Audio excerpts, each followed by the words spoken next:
Listen to the radio. Harry and Edna's want to show you heard it from the Three Bells. What-o, Harry?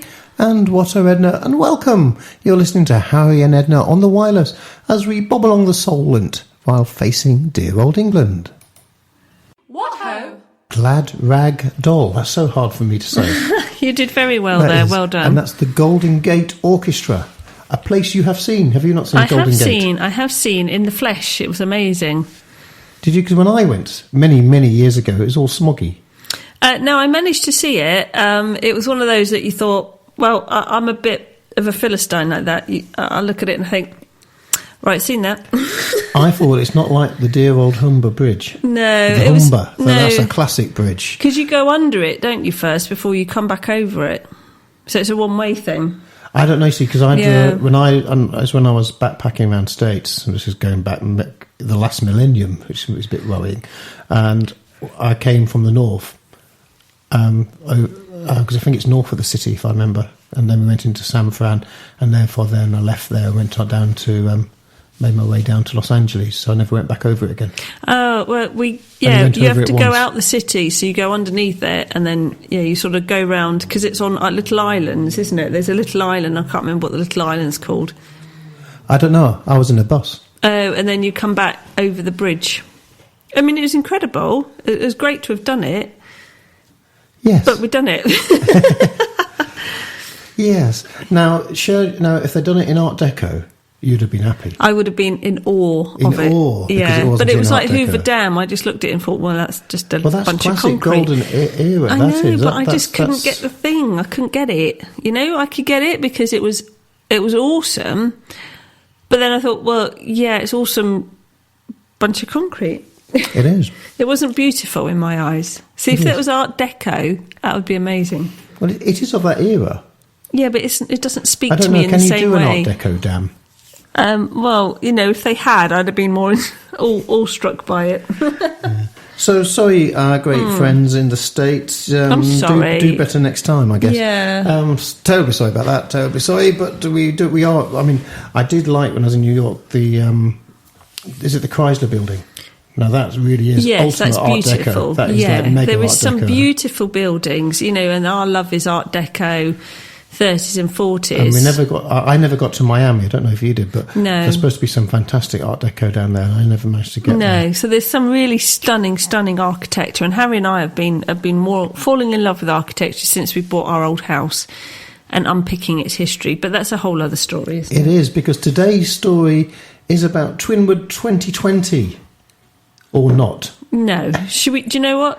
Let's put it on hold this year. Yeah, due to the current situation, Twinwood Festival is not happening. We've got a bit of news about that, and we thought we'd give you a retrospective of what Twinwoods is like. So you can look forward in a bit of a way like it used to be Jim Bowen on the Bullseye TV. This is what you could have run. This is what you could have seen. But you're not going to see it. No. But you will in 2021 because it's coming back. And if you don't know, Twinwood is probably the biggest, the largest vintage music festival in the UK. And it's huge, and it grows every single year. Apart from this year. Yes, because they've put it on pause, like many festivals. It's gone on pause this year, so we just look forward to it all the more in 2021. We do, and Twinwood Festival. Got to see what's next. We're going to play a classic Glenn Miller track. Mm-hmm. Now, of course, Glenn Miller.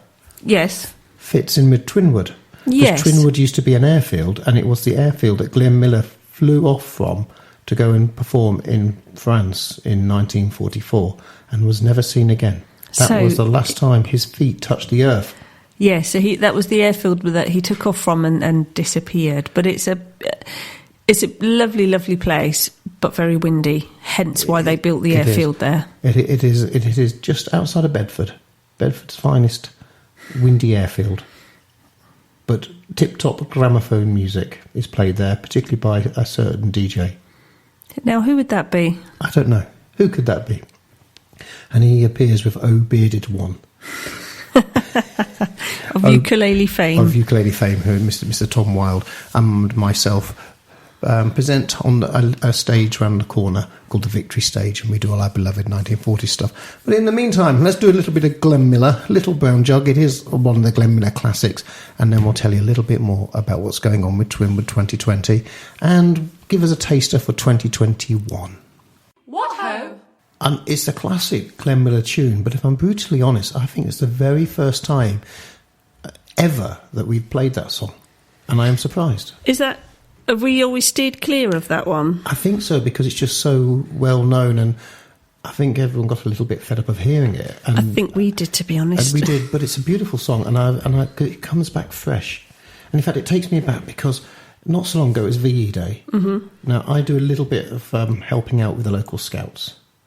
And they were putting together some, even though we were all locked down with coronavirus, some activities that could be done for VE Day. And they said, could you and Edna do a Zoom dance, like an online dance? An online dance class, not just any old class. Zoom. And the reason I said that track, because I think that was the very first thing we learnt on sharing a railway platform, how our very first step into some Lindy Hop. And I think it was hoppity hop. Hoppity hop, back step. Oh, rock step, wasn't it? That's it. Hoppity hop, hoppity hop, rock step. And I remember going back to them at the Scout saying, that's fine, but we used to dance quite a lot. We used to go regularly, once a week. And then children came along, and I said, well, my daughter is now 16, approaching 17, and we haven't been to a dance since she was born. Oh, we have. I don't think so. Yeah, I really truly cannot remember. No, we never danced. We've done the odd dance, but not classic. We did Hedner's, which was our own vintage nightclub, but we were either performing or organising it or running around making sure it worked. We never got to dance at Hedner's, I don't think. You got to do a Paul Jones occasionally, and that was it. Yeah, but it was mostly organising the Paul Jones, wasn't it? Paul Jones, because it's been like the host of your own party, isn't it? You don't get to dance. Yeah. Do you? No.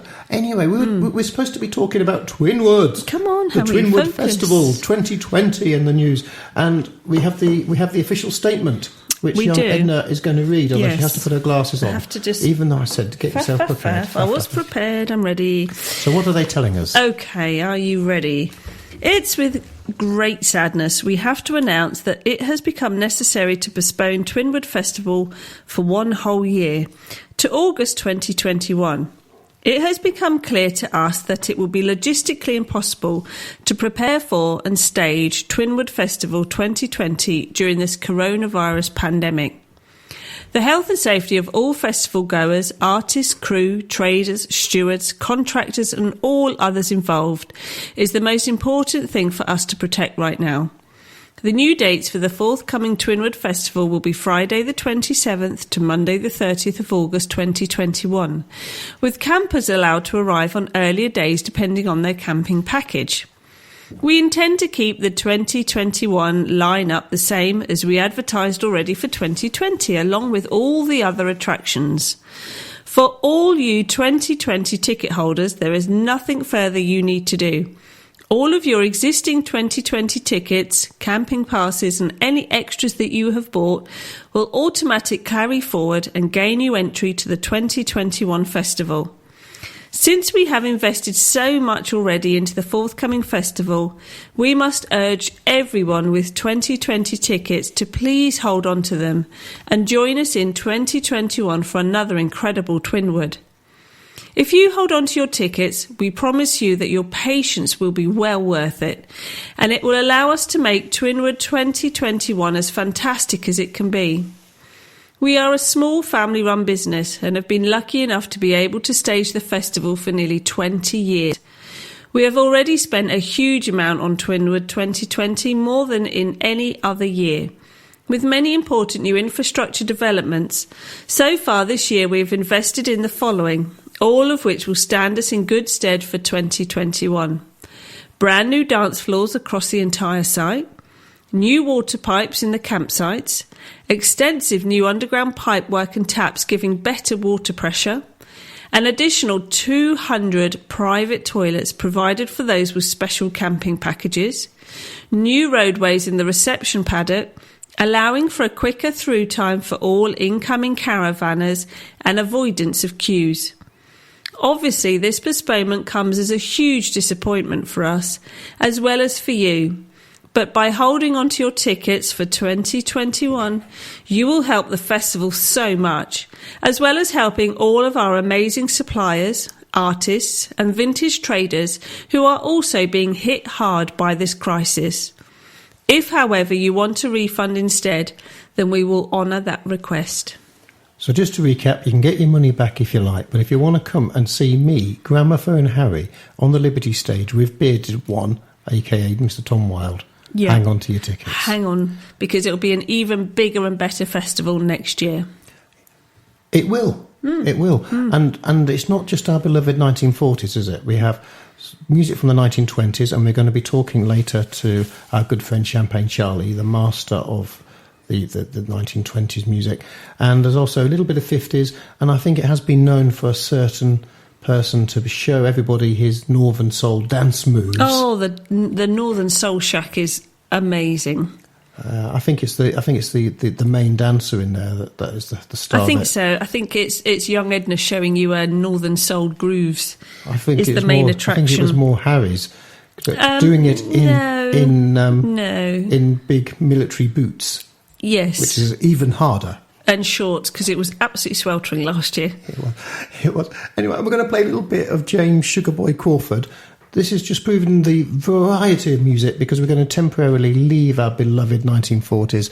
And this is sometimes what you can hear belting out over the main stage when they have their DJ performing, unlike when I do it on the 1940s stage, because I am the purist on the 40s stage. Well, I have to be, really. Although I have sneaked in a Buddy Holly before now. What ho? Sugarboy Crawford.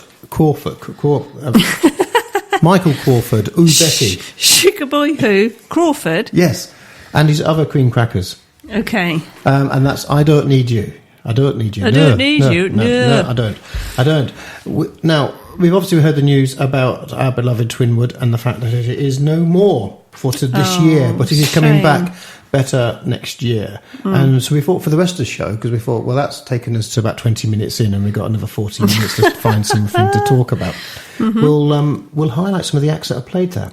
And it starts off in the 1920s. And as I said earlier, you can't do better than seeing live performance of that style of music than with Champaign Charlie and his wonderful Bubble Boys.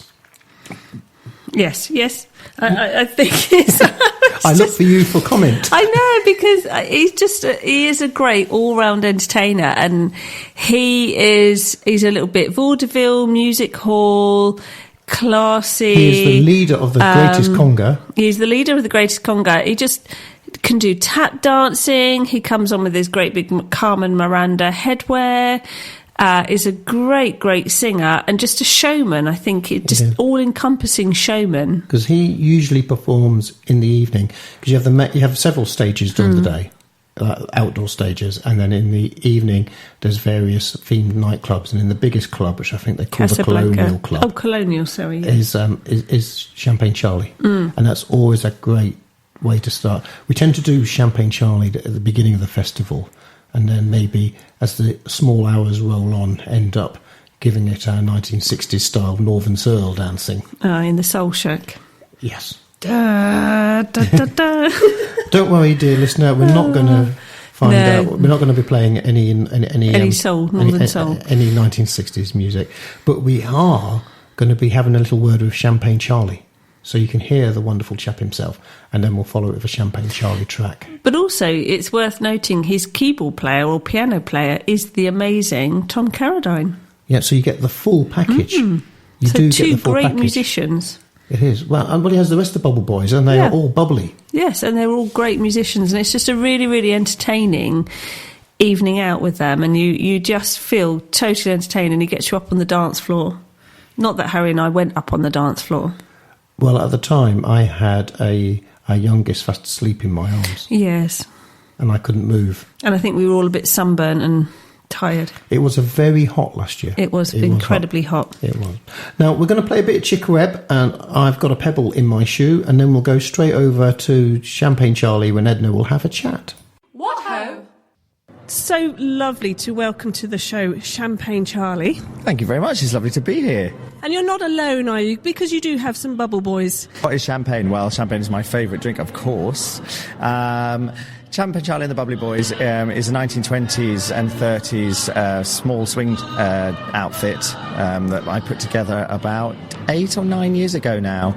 It was something that I always wanted to do. I just love the music from this era and this period and all the social history from that period, the clothes and the fashion and the Art Deco architecture. It just always really inspired me. And when I think I was about 13, somebody gave me a cassette. Remember cassettes? Remember tape cassettes? And I've just aged myself now. Somebody gave me a cassette of the Pasadena Roof Orchestra.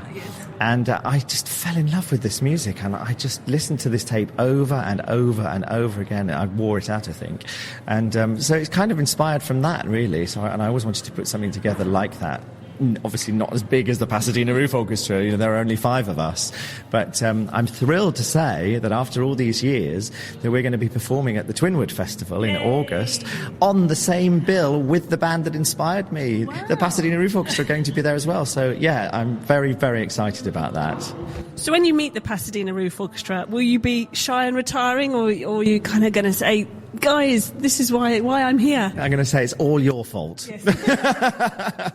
So as a youngster growing up, is it music, the theatre, is that something you decided that you were going to do right from the offset, or is it something that kind of you eventually led you down that path?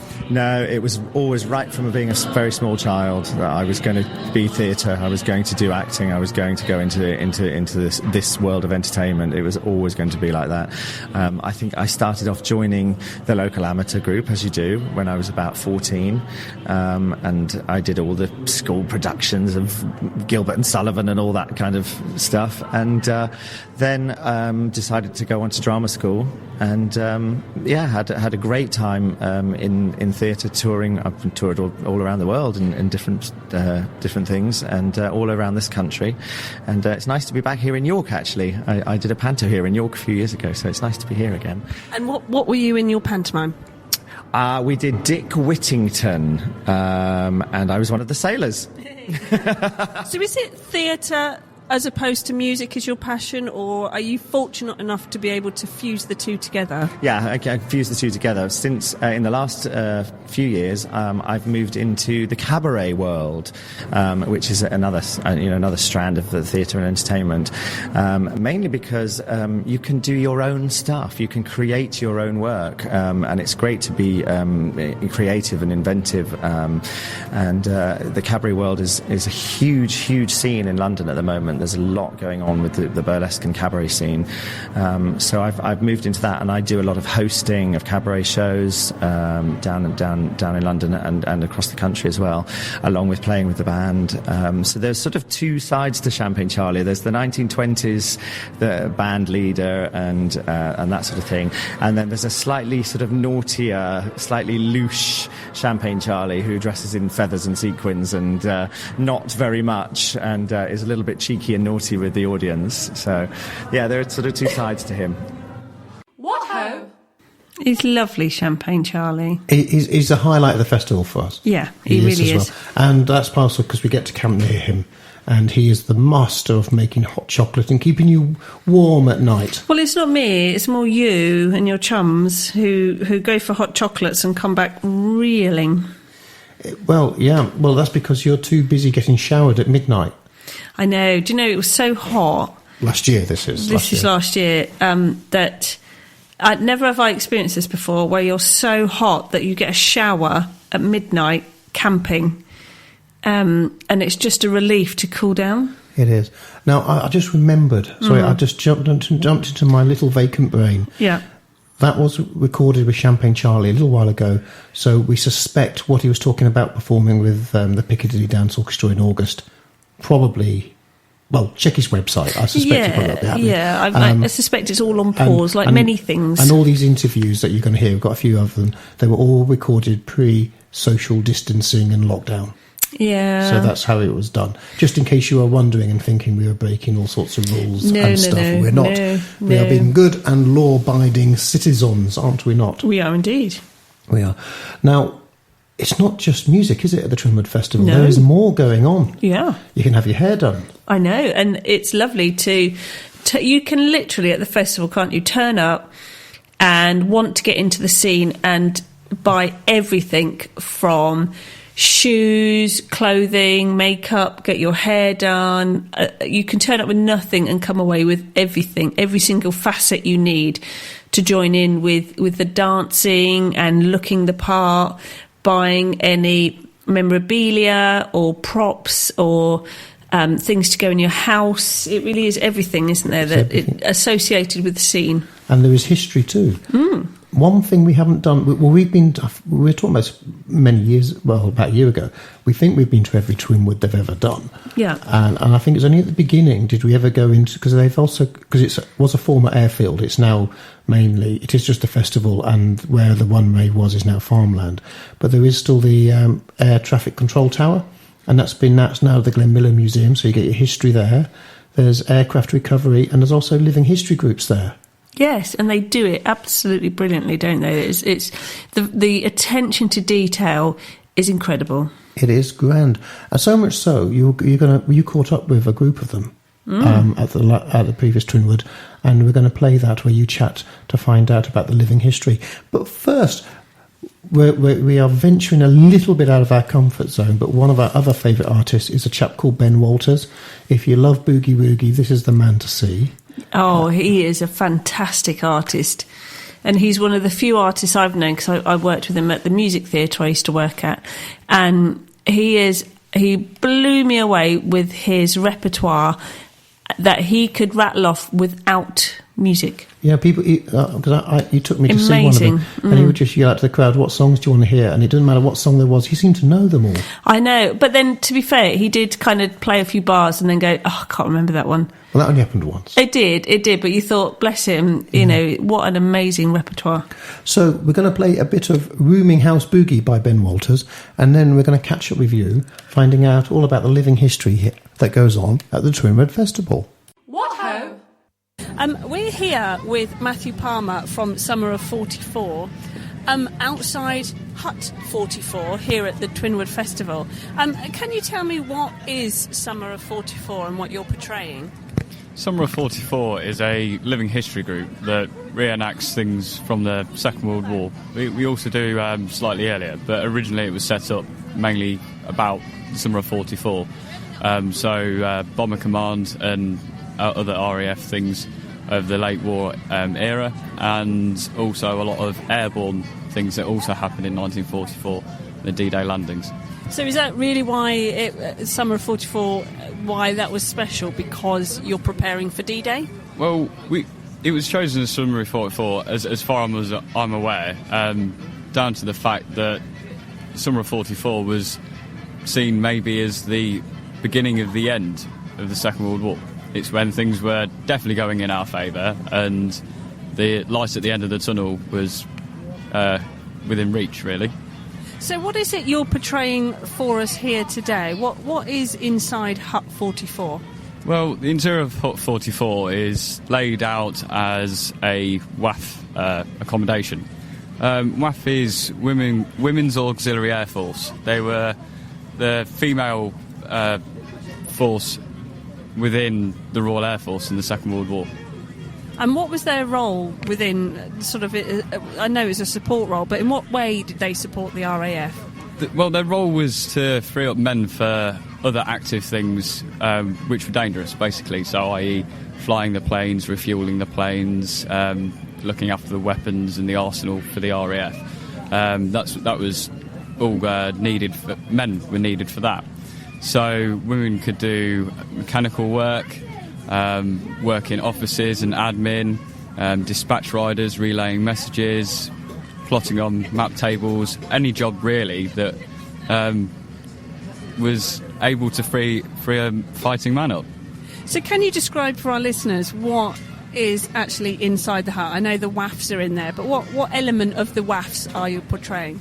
Well, you've got all the bed spaces, and there's one at the end that's laid out for an inspection. Like in the majority of accommodation rooms, there'd be one bed, and therefore you based yours on that, and it had to be picture perfect. But doing that, it shows all the equipment and uniform that was issued to a WAF, from a piece of underwear all the way to a tin hat. Everything, really. So did they have to follow the same rules as the RAF chaps? I mean, were they inspected? Did their kit have to be right? Or were they kind of not really as hard on them because they were women? Oh, no, they were definitely hard on them. They were serving military personnel. They were under military law, the same as anybody else. And same goes for the Wrens in the Navy and the ATS in the Army. They were serving personnel. They were trained on weapons, even if they didn't actually use them. But they were trained in the same way. They went through vigorous training, and they did jobs, basically, that weren't front line, but supported that to a very large extent. What ho? George Formby, but I best you guess that, and that's In the Air, keeping the RAF theme going there, because it was RAF Twinwood, where Glenn Miller flew from many years ago, and now that it's a host to the Twinwood Festival, which features all the beloved music from the 1920s up to the 1960s, and maybe even slightly bordering on the occasional 70s. But we don't talk about that. No. We don't. No. We're running out of time. We really are. But do us a favour, if you are listening to this show, do whiz along to Harry and Edna on the Wireless on our Facebook page and give us a like. We're desperate for a like. We want to be liked. Oh, we're not desperate. You make us sound really desperate. I We'd really love you too. We'd really love you too. Increase. That would be good for us. Alternatively, you can hear this and all our other previous shows. Just go to harryandedna.co.uk and you can scroll down on the website and you'll find every single Harry and Edna show we've ever done is there. We're quickly going to play a little bit of a song called Josephine, and then we're going over to the Hummingbirds trio, who Edna had an interview with at a previous Twinwood. What ho? So I'm here today with three beautiful ladies called the Hummingbirds. Do you want to just, one of you, tell me a little bit about yourselves? We started because it was something that I was wanting to do for a long time. Really loved the era, the close harmonies, and everything that goes with it, all the vintage glamour. And after probably too long thinking about it, I approached Betty in the first instance, and it's just grown from there. Actually, we advertised and found Clara. Yeah, we launched the Hummingbirds. Hummingbirds was the name that came to me most naturally, and decided that that's what we'd run with. Couldn't shake it. So and we're nearly 2 years. 2 years singing together now. What is the Hummingbirds? Is it it's a trio, obviously, but what sort of genre of music do you cover? Well, close harmony trio.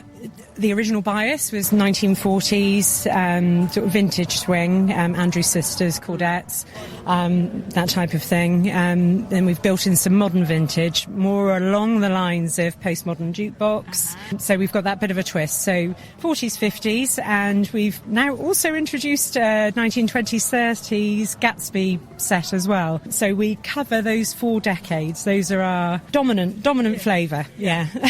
So why was it you wanted to start singing in the first place? Is it something you've always loved? I had a very musical childhood and then abandoned music altogether for a good number of years and started singing again about 10 years ago and wanted to do something a little more interesting, a little more different rather than the rocky poppy. Been in a lot of bands along those lines.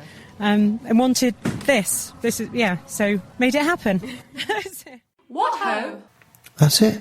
The end of the show. Oh no. It is the end of the show. But what do we have to tell people about the Twinwood Festival? 2020 is cancelled, But you can get your refund if you want, but they would really, really love it if you could hold on to your ticket and use it again next year.